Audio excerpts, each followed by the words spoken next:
In this part of the lesson, we're going to be looking at keyframes and the graph editor, and how to animate these shapes that we've set up in After Effects. Because I've created all of my shapes on a single layer, that's going to determine somewhat how I go about doing this. I mean, you could create all your shapes on separate layers. Some people probably might find that a little bit more user-friendly, but in this case, that's the way that I've set it up. So I'm going to go ahead and start animating. So I've kind of got an idea of more or less how I want my shapes to sort of reveal themselves. I'm going to start by grabbing the very top bar of the time navigator here and just dragging the end in, and what it's going to do is just to zoom in a little bit closer onto the beginning of my timeline. I'm going to be going into sort of frame by frame details, so I want to be quite close up. Now the first thing I'm going to do is to animate this orange triangle spinning in with a little bounce at the end. And that triangle is in this group here. So I'm going to go to the transform properties of the triangle group, and I'm going to go to,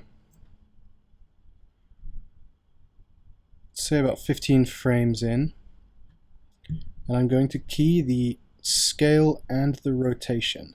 So I'm just going to click on the stopwatch there, and that will set a keyframe at that point for the scale and rotation of the triangle. And then I'm going to go back to frame 0, right at the beginning of my animation, and I'm going to change the rotation. I'm going to spin it back to about minus 360 degrees, more or less. And then at this point I'm also going to turn the scale down to 0. So now you'll see that after I've set my initial keyframe, every time I go to another frame on my timeline and change one of those parameters that has the stopwatch checked, it's going to automatically create a keyframe at that point. So now my animation for the triangle looks like that. And what I've got here is a linear movement.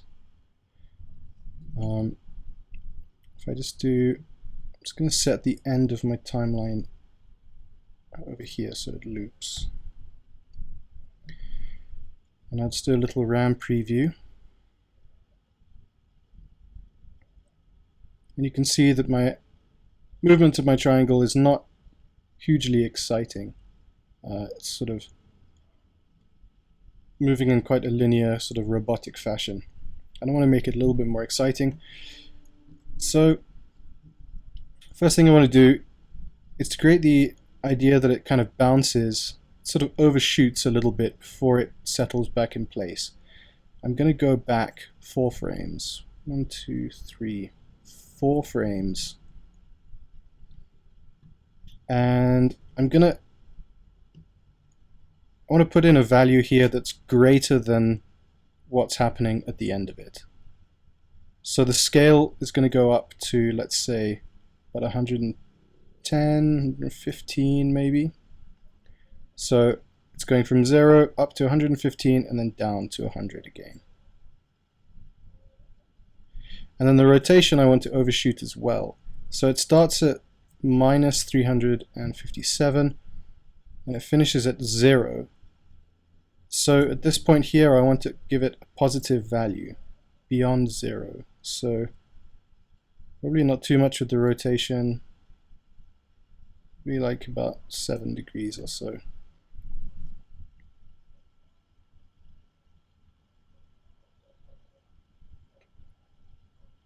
So there I've got this this overshoot, but still the motion of the whole thing is not quite right. And what I can do usually is to select my keyframes and hit F9 on my keyboard. And F9 applies the Easy Ease keyframe interpolation. You can also access it by right-clicking on a keyframe, going to Keyframe Assistant, and pressing Easy Ease. And what this does is it kind of smooths out the interpolation of that key. So as the timeline marker is approaching this keyframe, the motion of it is going to start slowing down. So I'm just going to play that back again. And you can see that it's a little bit more bouncy at the end there, just after adding those Easy Ease keyframes. And depending on what you're doing, a lot of the time you can get away with just adding Easy Ease on the frames, so doesn't just come to a sudden halt, it sort of eases in. But if it's something that you want to be exaggerated a little bit more, then you might want to go into the graph editor and tweak those animation curves even more.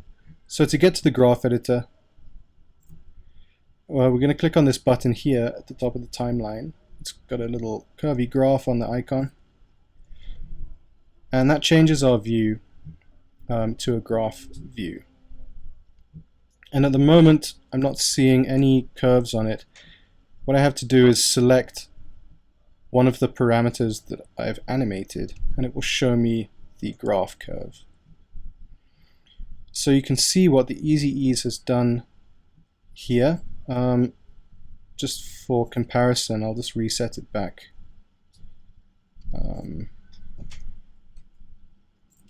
Just reset it back to normal so you can see what it used to look like.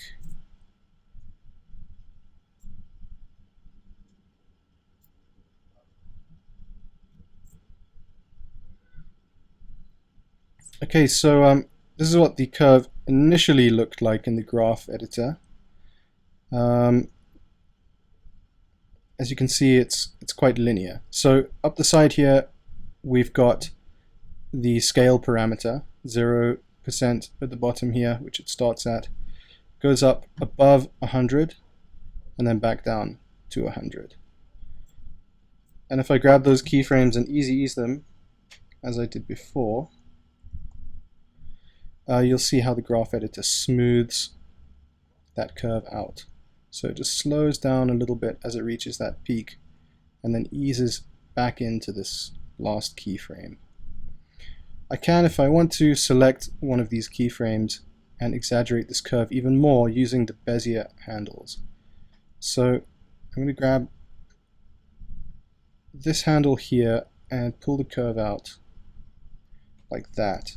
While I'm doing this, I also want to hold down Shift on my keyboard, and that will stop the handle from moving up and down like that. It's going to keep it flat. And I'm going to exaggerate this side as well. Now we're just looking at the scale here. I'm going to go ahead and do the same thing to the rotation value.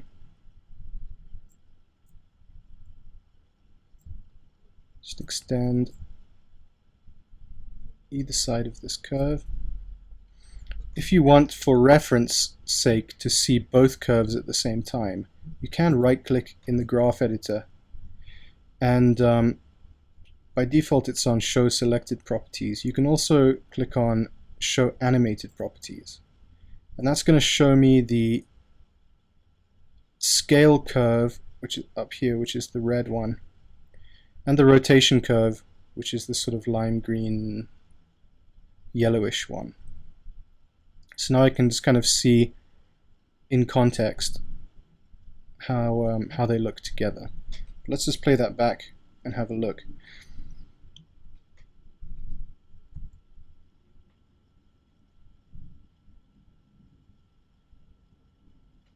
So that's a little bit more exciting than it was initially.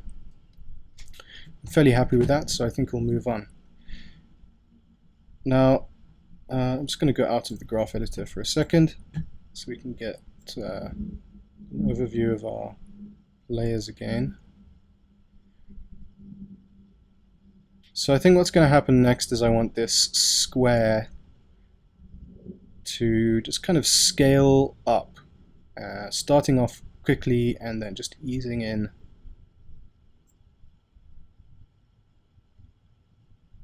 So I'm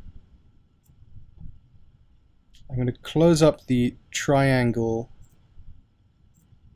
properties here and go to group 1. Now group 1, if you remember, is the rectangle and the ellipse.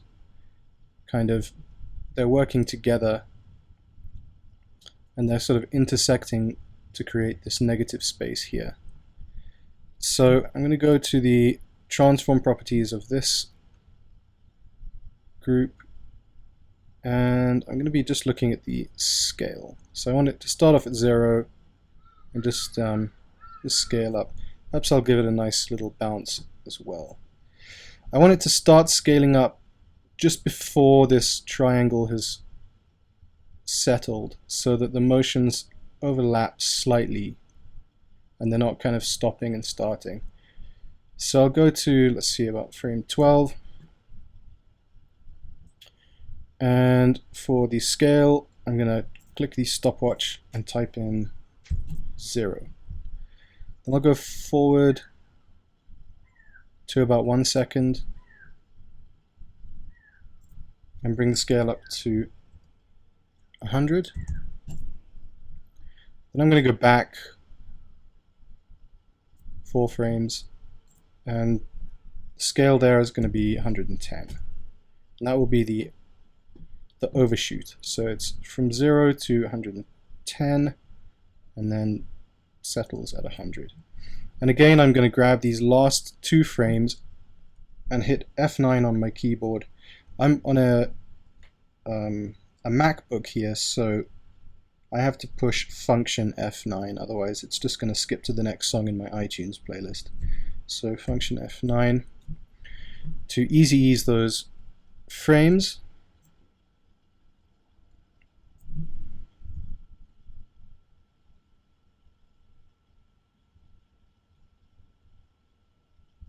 So that's looking okay.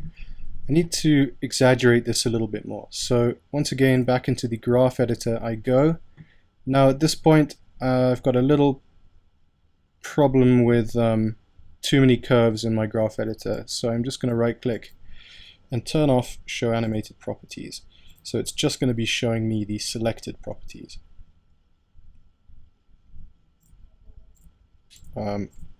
Which is scale. So I'm going to grab this middle keyframe here and just pull the handles out in either direction, just a touch on this side.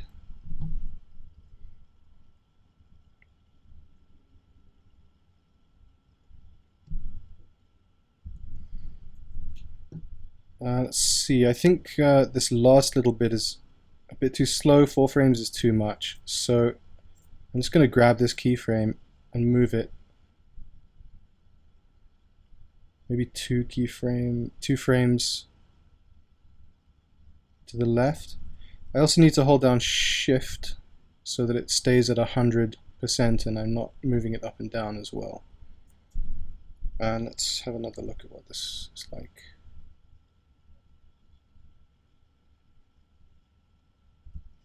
So that's looking a little bit better.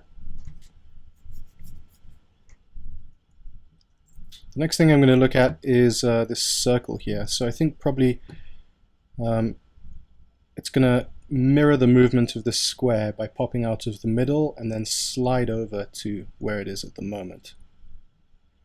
So now I'm going to actually have to go into the ellipse path setting over here, and I'm going to be animating these 2 parameters, because if I carry on putting keyframes on the transform for the whole group, it's going to be moving the square around as well, and I don't want to do that. I just want to be moving this ellipse path. So let's see, I'm just going to reset this position to 0 so it's back in the center, and Let's get out of the graph editor here. It's going to pop out just as this square settles. So let's start it at about this sort of middle frame here on the scale for the whole group. And I'm going to key the size of the path at 0. And then I'll go forward again. I'm trying to use the same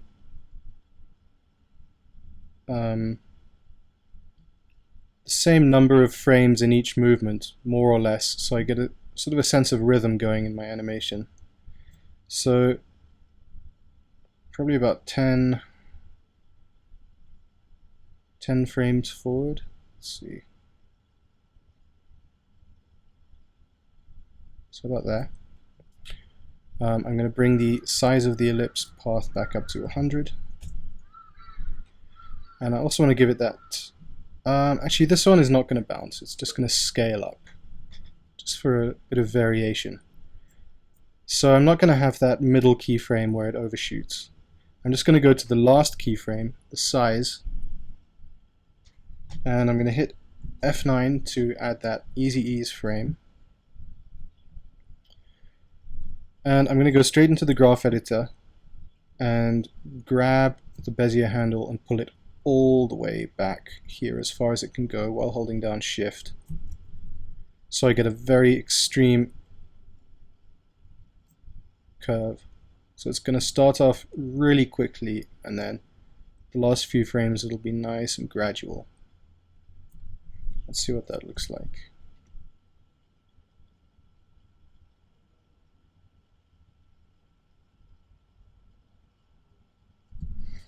So I'm pretty pleased with that. It's looking okay. I can do some tweaking with the timing afterwards. I think perhaps the triangle movement in the beginning is a little bit too slow. I want to keep things nice and snappy and poppy. So now the circle needs to then move off to the side. So I'm going to key the position at this point on the last frame of the scale, and I'll go forward another 10 frames. And I can't move this around in the comp view because it's going to bring the square with it. So I need to kind of dial this value in under the ellipse path settings here. So for the position, I'm going to go to the X value, which is the first one, and just increase it, and it'll move it off to the side there. Roughly in the center, it's going to be about 75, I think. And I'm going to do the same thing with this keyframe. So F9 to easy ease. Open the graph editor. Now this point doesn't have a Bezier handle on it. And this is a problem that you'll run into inevitably, which is that position values as well as anchor point values is an array of values. It's got an X and a Y coordinate that are kind of working on a different scale to one another, unlike the size, which uniformly both of them go from 0 to 100. The position values work differently, and because they're linked together like that, it doesn't give us the Bezier handle to use in the graph. So how do we change this curve? Now, there are two ways to do this. In this situation, in fact, there's only one way to do this, and that is to right-click in your graph editor, and you come down to the different graph types here, and at the moment we're looking at the value graph. So the value graph is how many pixels of motion. From 0 it goes up, and on the x-axis of the graph we've got time. If we right-click and go to Edit Speed Graph, it's going to show us similar information but in a different kind of way. This is an acceleration graph, I guess you could call it. So while we've still got time on the x-axis of the graph, on the y-axis of the graph we've got pixels per second. So this is the rate at which it is moving from that keyframe to that keyframe. And it can take a while and a bit of practice to understand how to read these graphs. But essentially what I want to do is have it moving very quickly to begin with, and then very, very rapidly slow down so it eases in. So I want to try and get it almost the opposite of what it's doing at the moment. To do that, I'm going to select this last keyframe, grab the handle, and pull it in as far as it will go in this direction. So now it's going to be moving at a rate of 800 pixels per second to begin with, and that drops off very quickly, and then it's going to be moving really slowly towards the last keyframe. Let's play that back and have a look.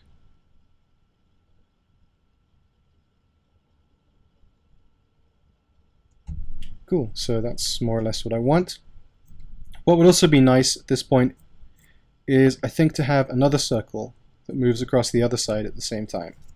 So one of the ways that I can do this without having to go and draw another one is to click on the ellipse path here in my group and then press Command D on my keyboard, D for duplicate.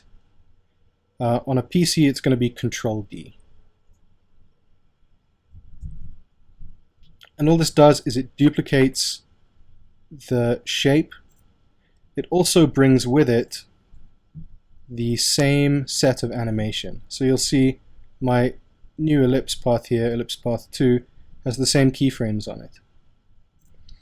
And now, because it's also set up in a way that they're intersecting each other, it's kind of filled that hole. What I want to do is just go to this last keyframe for ellipse path 2, and instead of position being 75, it's just going to go in the other direction, so it's going to become minus 75. Now it scales up and then they split apart like that. Now the other problem I have here is that when the circles overlap each other, they fill that gap that the one initially created. So I need to try and figure out how to work around that. And I think the easiest way of doing it is to go to this frame here where I want the hole to still be visible. And I'm going to take the second one and just scale it down to 0. So now this one, because the size is 0, it's basically invisible to the screen. So I've got my initial hole punched out of the square that was originally there. And I'm going to go forward one frame, and I'm going to scale this ellipse path back up to 100. And I can delete this keyframe in the beginning because it's not doing anything for that particular layer. So there's my animation as it was originally, and then as the next frame ticks on, this second circle pops up to 100 and completes the animation that way. So a little workaround there.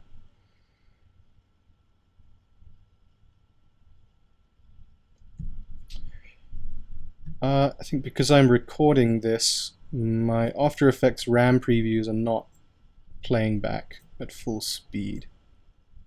You can see as I do a RAM preview,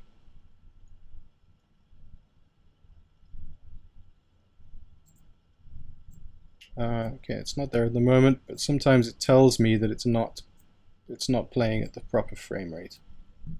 I can just close some of these panels that I don't really need. Okay, so I've got the basics of my animation going. I've got a few nice curves going on in my graph editor, so the motion is a little bit more interesting than if all the keyframes were linear. So I'm going to add one last detail, and then I'm just going to go through and tweak the motion a little bit. what I want to do is have kind of like an outline of this triangle that sort of scales up and disappears, almost like a little echo, just as it scales in the beginning here. Or in fact, maybe it would work better right at the end, just to kind of finish this little animation off. So to do this, what I'm going to do is first grab the triangle group, because I know that this is the same shape that I want. And again, with it selected here in my timeline, I'm just going to press Command D on my keyboard for duplicate. Or again, if you're using a PC, it's going to be Control D. And I'm just going to drag this one to the bottom just for the sake of keeping things organized. And if I open up the properties for this, first thing I'm going to do is delete the fill. I don't want the fill anymore. So I'm going to click on fill, hit backspace on my keyboard to delete it. On a PC, I think you can hit the delete button as well, but as I'm using a laptop, there is no delete button. So then what I want to do is add a stroke instead. So with the triangle 2 group selected here, I'm going to go click on the little button next to add, select stroke, and I want my stroke to be the same color as the triangle, so I'm just going to click on the eyedropper and pick the same color. I'm just going to increase the stroke width, and you can see the stroke growing out there. I'm going to make it pretty big, like 40 to begin with. And what I want to do to get this, the look that I want, is I'm going to decrease the size of the stroke while I'm increasing the size of the overall shape. So this is what's going to happen. I'm going to start off with the stroke width at 40, keyframe that. Then I want to come down to the size of the layer. Now I've got some keyframes left over from the original shape that I duplicated in the beginning here. I don't necessarily need these anymore, so I can just delete them for this layer, because the scale is now going to start off at 0, and just hit the stopwatch there to make a keyframe. So now my stroke width is at 40, my scale is at 0. And I'm going to go forward a few frames, about half a second I guess, and now I'm going to put the scale up quite big, not quite so that the edge of the shape leaves the screen, and then I'm going to turn the stroke width all the way down to 0. So it's going to look like this. The shape grows, but the stroke gets thinner until it disappears. So it has almost like a bubble effect. It also has the effect of, if you imagine this outer triangle here with the stroke on it was made out of some kind of physical material. As this shape got bigger and bigger, that material would stretch and become thinner and thinner. So it has the sense of maintaining its volume, if you like, or maintaining some kind of physical attribute that we're sort of used to seeing in the real world. Then of course the other thing that I want to do naturally is to grab these two last keyframes here for the stroke width and the scale, hit F9 to easy ease them, and again I'm going to go into the graph editor and just check we are looking at the value graph. And I'm just going to grab, because I have both keyframes selected, I can edit the Bezier handles of both of them at the same time, which is quite nice. So with both of the keyframes selected, I'm just going to click and drag these handles all the way back as far as they'll go. So I'm doing that same kind of movement again, where it starts off really, really fast and then it gets slower and slower.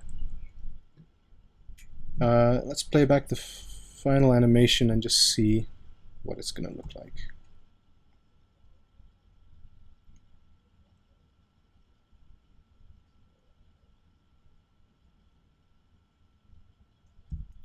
Okay, so you'll see I had a little warning up there in the corner again to let me know that it's not playing back at full speed. What I can do in a situation like this, if you are working on a slow computer or if your scene gets really complex and it doesn't want to play back properly, is you can change the resolution that it's going to preview at. So what I'm going to do, at the moment it's playing back at full resolution, I'm going to click here where it says full, and mine is set to automatic. So depending on how far I am zoomed in or out of this comp window, it changes the resolution for me. I'm just going to put it on half, so it's on half all the time. Let's just see if that makes a difference.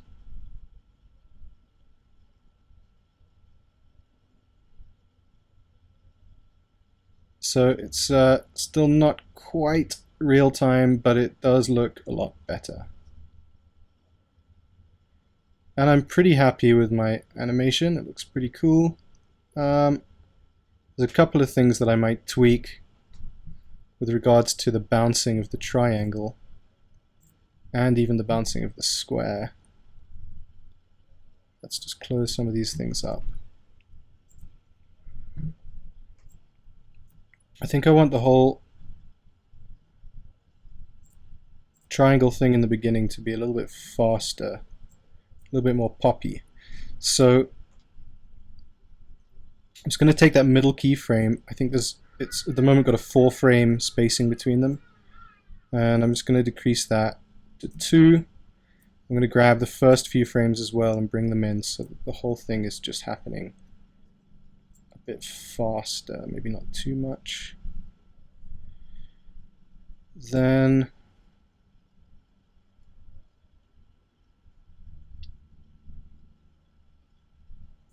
I think perhaps this keyframe here, which is the overshoot of the square, I think maybe I went a little bit too far with the curve on here, so I'm just going to bring that back in a touch just to tame it a bit more.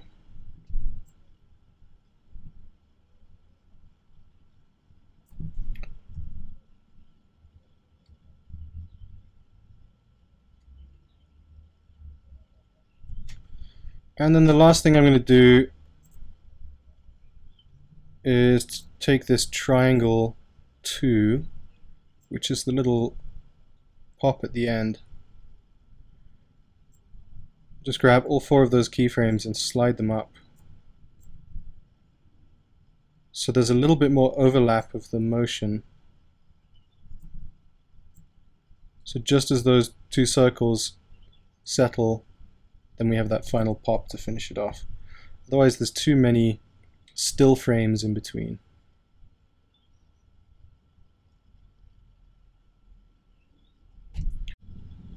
So there we go, that concludes this part of the lesson where we've looked at keyframes, easy easing, using the graph editor, and how to animate these shapes within a single layer.